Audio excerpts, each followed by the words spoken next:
All right, Gavin, hopefully you can see this, but I'm going to get my neck close. This is all we're doing with these. This is not going to be forever on the phone thing. But so I guess I remember telling you that the reason why I'm so bent on chords is because when I was a kid, all I wanted to do was play lead guitar.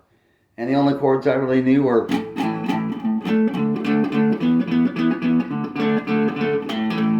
power chords, which are based on two notes. Most chords are based on 3-note premise. So we're going to do that. We're going to start with G. 1, 3, 5. Right? 1, 3, 5, sorry. We're going G. We'll go to G7 in a minute. 1, 3, 5. 1, 3, 1, 3, 5. So what am I saying? G is the tonic note. When I say the tonic note, that's the dominant tone. That's what's making it a G.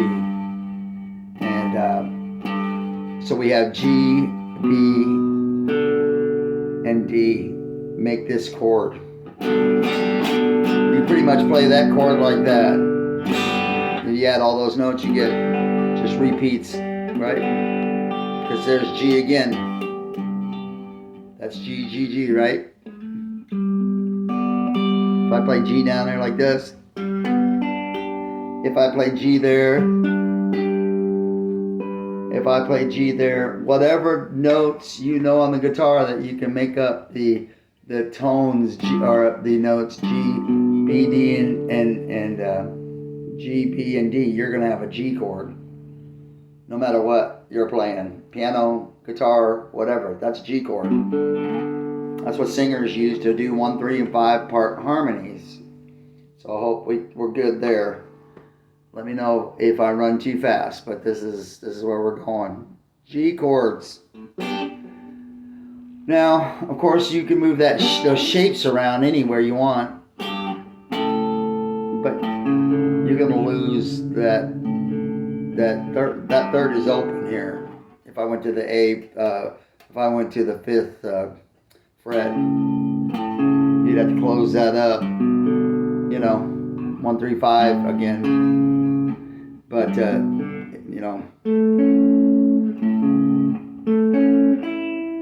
have to that.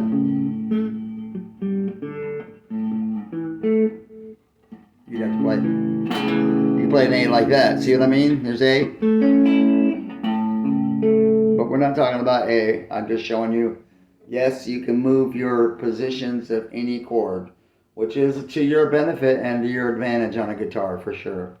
Because then once you know a chord and have it under your fingers, some of these jazz chords I'm going to show you are going to be difficult to get under your fingers. So we're just starting basic. So let's go with G7. Let's move on. G is pretty easy, but G7 has the F note, and that's what makes it a 7. Because if you count intervals, we'll call intervals or steps, whatever you want to count. G, A, B, C, D, E, F. You have G7.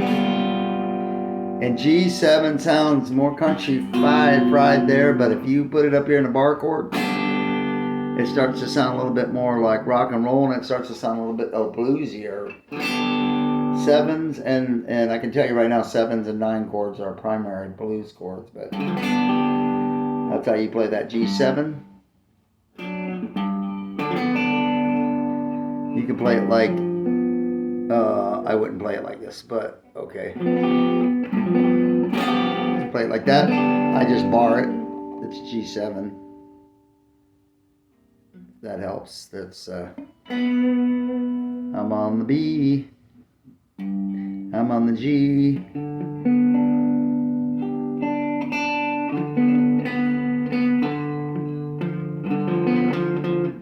But you really want to get that F in there, because that's what's making it a G7. And then here's a G7. Sorry, I'm not making that chord. I can't see for some reason. I don't have my glasses on. There you go. That's a G7.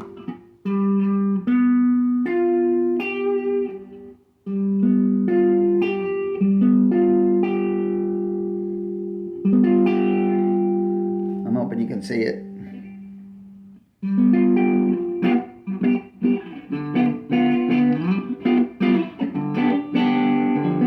And then You can add the top, that's still a 7, because it's an F note.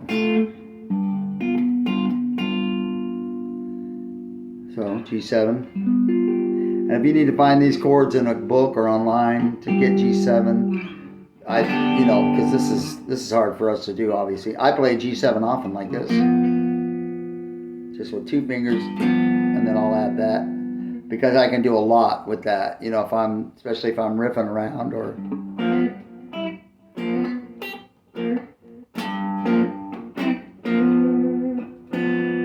See what I mean? So you still have that F it's called a dominant 7 because it's a dominant tone there. But G is the tonic. But you have that note that's rubbing against that actually really wants to finalize the chord. So really, it's really adding tension. So a lot of times in music, there's a lot of tension going on. And I'm trying to keep this video down to 10 minutes. So that's what you got. You got G, you have tension added there. It sounds kind of grating. Because if we really think about it, it wants to resolve. Fortunately, in blues, we can keep it graded and it just sounds good, right? Or we can. There's a G7. G7. G7, G7, G7, G7, G7, G7, okay? And again, you can move those up. There's A7. So you have G7. Now I'm just gonna leave it there. You can pause the video, whatever you need to do. The next 7 we're gonna talk about is G major 7. Major, we're getting into jazz now. You can hear the prettiness in the chord now. Oops.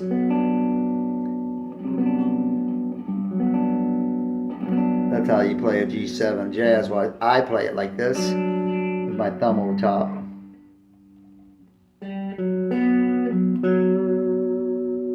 See, we moved that F up to F sharp.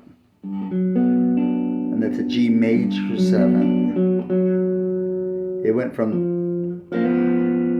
F to major now, 7, which this is still a major, that's G7. But it went up to major 7. Where you get these pretty type of chords, you see what I mean? There's another way to make a 7, which is pretty popular. It's like a reverse D almost. You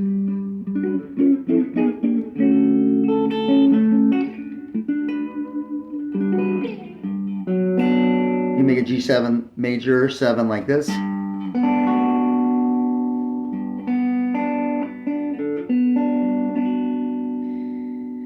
And you start to see there, even that 1 degree, that's all we're talking about. We just moved 1 degree, right?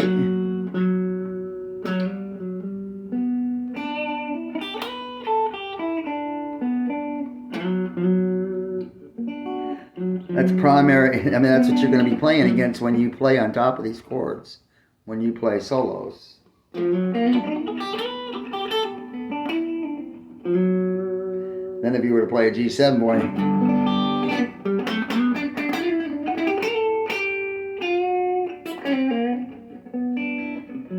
all back to 7. So that's what's changing the tonality of this thing, okay? So I want to get you there, G7. We'll talk about minor next time. So, and I'll just play the whole thing. So, but, once you get into these 7s, getting the chord progression, like go to C7. There's that note. There's that note.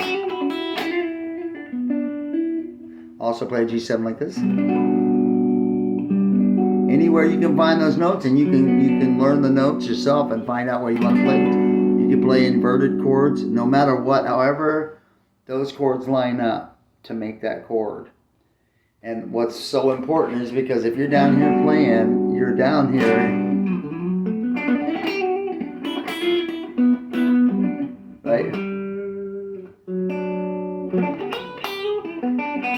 And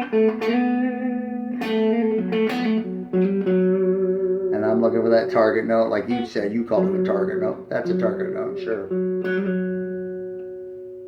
G7. So make sure you get your G chord, get your G7. We're at 10 minutes. I think that's good for right now because you need to work those chords out. We'll talk about G minor. We'll get in the minor 7s and minor chords and start stretching your fingers out a little bit. There's some crazy stuff out here. That is a major jazz chord to know. And I would get that under your fingers. And that's a major blues chord to know. You're going to be playing that all over the place.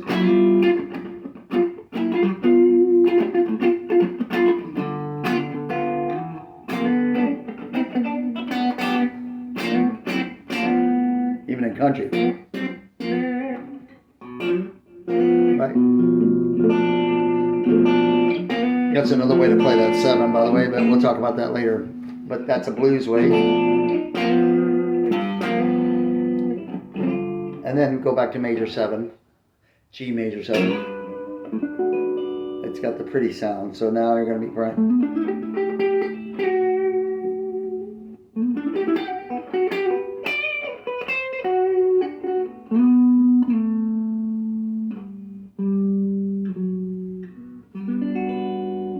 All right.